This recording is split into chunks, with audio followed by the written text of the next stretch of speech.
gorgeous music. Thank you.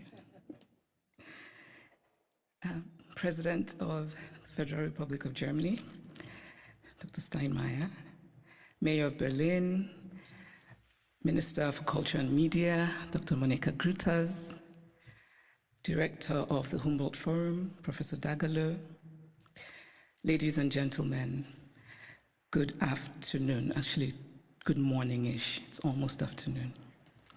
Thank you for having me here.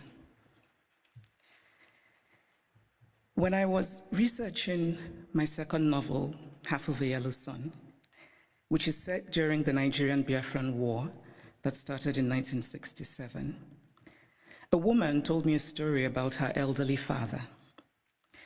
It was early in the war, and they were in their Biafran hometown, feeling relatively safe because the war seemed far away. Then suddenly they heard the loud, terrifying sounds of bombing very close to them, and they knew that they had only minutes to leave their home and run into the interior for safety before the Nigerian soldiers arrived. The elderly father was a wealthy man, but the only thing he rushed to take with him was his ikenga, a piece of wood, a beautifully carved piece of wood. But it wasn't just a piece of wood. It was also the repository of spiritual meaning. The ikenga represented his chi, his personal spirit, as well as his ancestors, his guardian angels. I was struck by this story. This man, facing the possibility of never seeing his home again, chose the thing that mattered most to him. Of course, he cared about his material possessions, but he believed that those could eventually be replaced, while his ikenga was irreplaceable. There are ikengas in various museums all over the world today, and it is easy to forget as we stare and admire them behind cold and clinical glass barriers that these are objects that are religious, spiritual, sacred. Art lives in history, and history lives in art. Much of what we call African art are also documents. They tell stories. Some are literal in their storytelling, like the beautifully ornate Benin stool that was sent to the Oba of Benin by his people when he was exiled by the British, and which he looked at and immediately could deduce from the carvings the state of his British plundered land. Other sculptures and carvings are more metaphorical. They speak to the dignity of a people, to their worldview, to their aspirations. Some of the early Christian missionaries across the African continent were very keen on destroying African art. Carved African deities, which they told the Africans were just magic. I cannot help but wryly wonder what could be more magical than the story of a man who dies and then magically rises again, a man who also manages to magically give his body as bread. And I say this, by the way, as a newly returned Roman Catholic.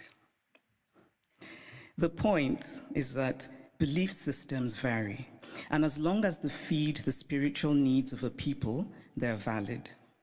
We cannot be dismissive of a belief system merely because it is unfamiliar to us, just as we cannot be dismissive of a history because we are uncomfortable with it.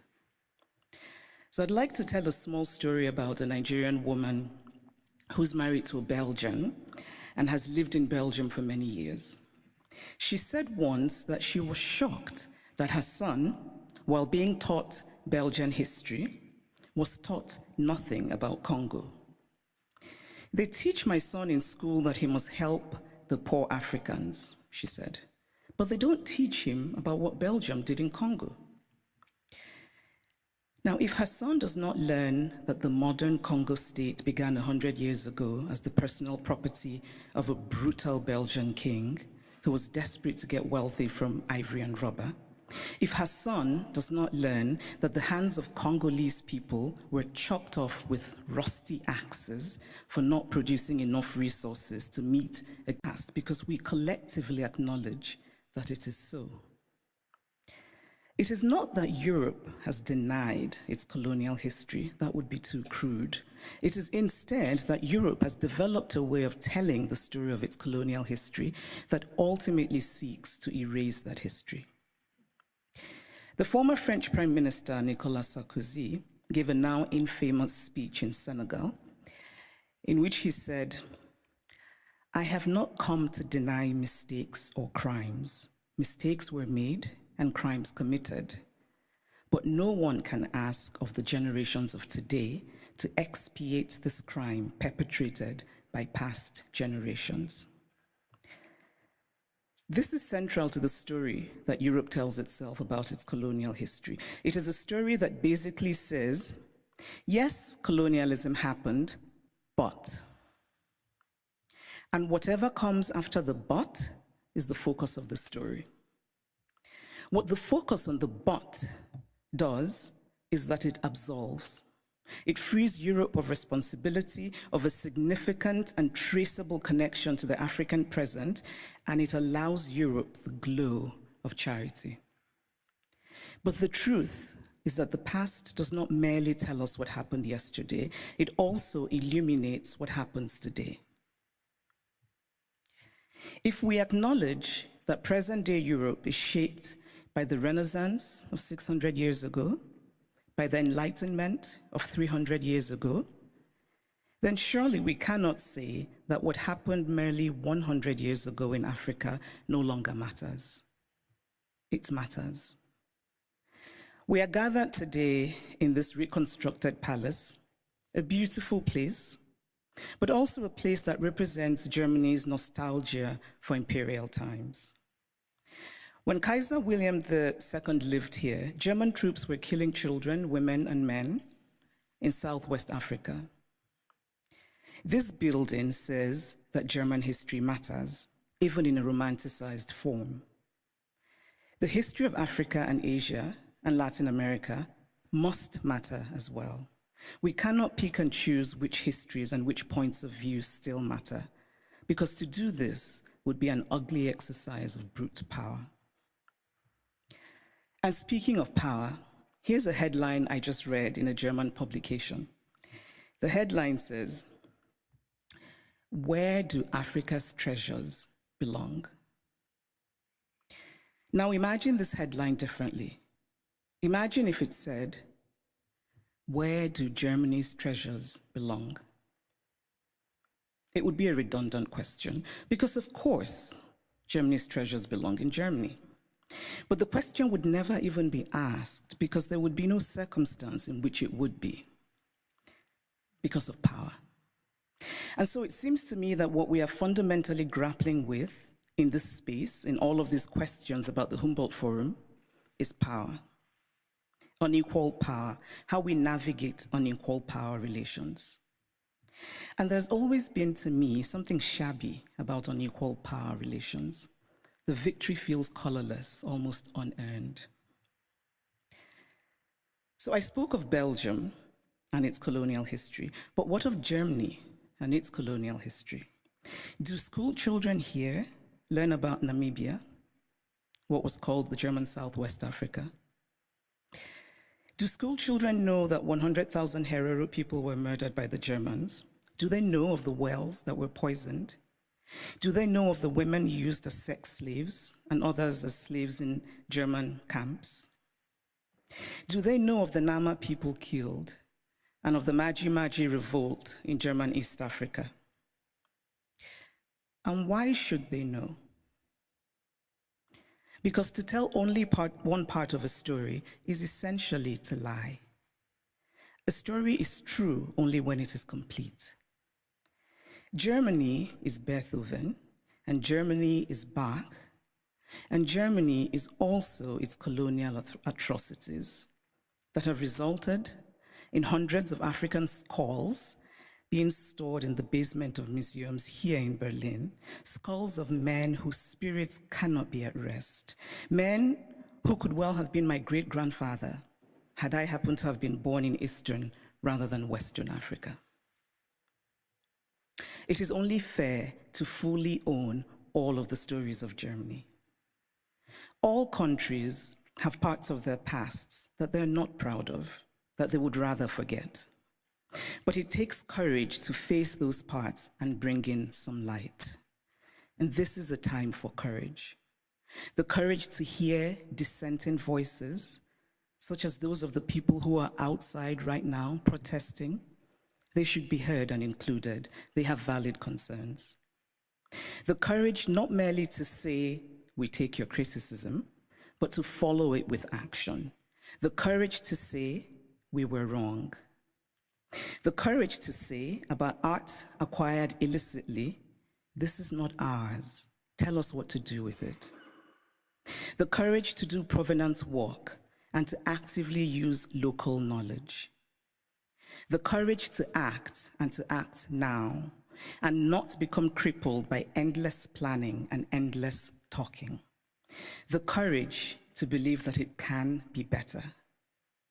We cannot change the past, but we can change our blindness to the past.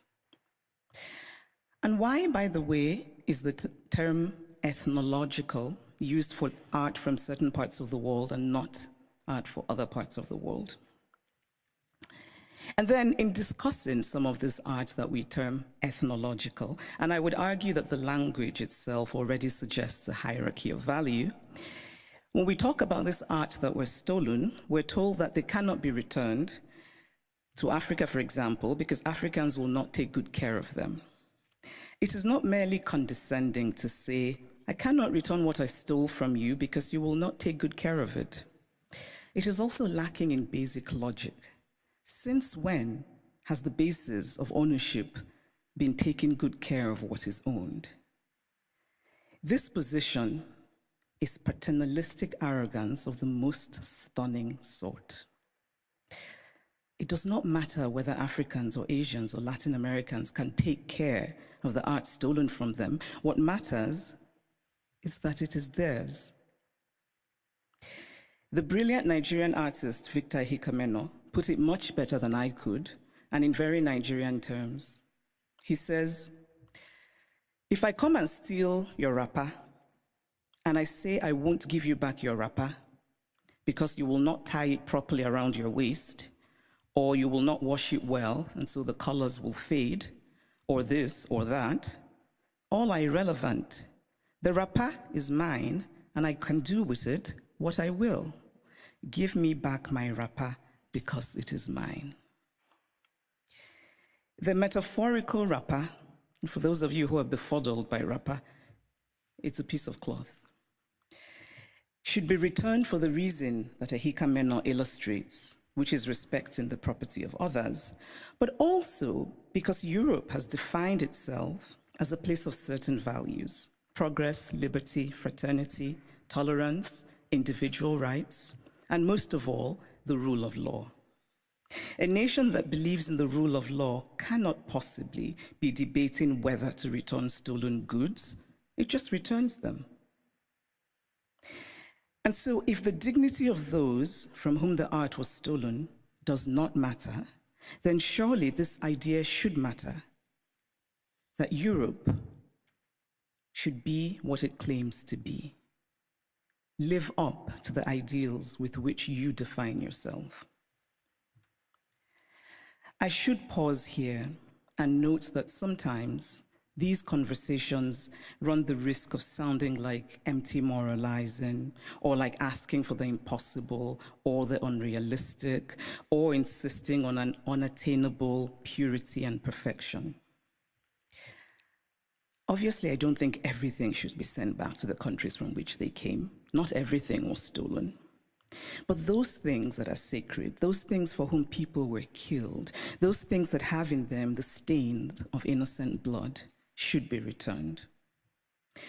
Obviously, we do not have all the information. There are facts lost in unrecorded history, but we can draw reasonable conclusions based on information that we do have. We can deduce, for example, that the Ngonso, the beautiful sculpture of the founder and guiding spirit of the Nso people of Cameroon, a former German colony, could not possibly have been obtained under benign circumstances. Because why would you willingly give up your guiding spirit? It is also important to remember that not all wounds are visible. Some wounds we carry in our hearts, inherited from our parents, passed on to our children. But this discourse is, of course, not just about the Humboldt Forum. It is about museums all over Europe, in France, in the Vatican, in Britain. And I must acknowledge that Germany is the first of the powerful European nations that has made a gesture towards returning the Benin bronzes. But it is also interesting that the announcement said that a substantial amount would be returned, which made me wonder how this would be determined and by whom. And it is equally interesting that it is British colonial loot rather than German colonial loot that is being returned by Germany. But still, it is progress. And Germany's action, this gesture towards righting what is wrong, must be acknowledged. My acknowledgement of it is not to say that the work is done, but that the work has started, and that perhaps a place like the British Museum, and I know that Neil is here, which owns the majority of the Benin bronzes, might perhaps be inspired by the German decision, and that hopefully the British Museum will rethink, and that hopefully the British Museum will rethink its policy of retain and explain, which is unacceptable. So this is the Humboldt Forum. A forum usually implies, among other things, a space created for a free exchange of ideas. One can only hope that the Humboldt Forum will live up to its name as a space for true intercultural and transcultural exchange of ideas in mutual respect between the cultures. But this rhetoric, free exchange of ideas, must be practical. And by that, I mean such things as travel visas. It must be easy for people from Africa and Asia and Latin America who should participate in these conversations to get travel visas. The Humboldt Forum was conceived as a place to tell the universal story of the human race from multiple perspectives. This is a commendable idea, but it is incomplete. Because again, we must confront the issue of power. Who tells the story? Who is the teller and who is told about? Who decided that African art should be labeled ethnological? Who has the right to exhibit the other?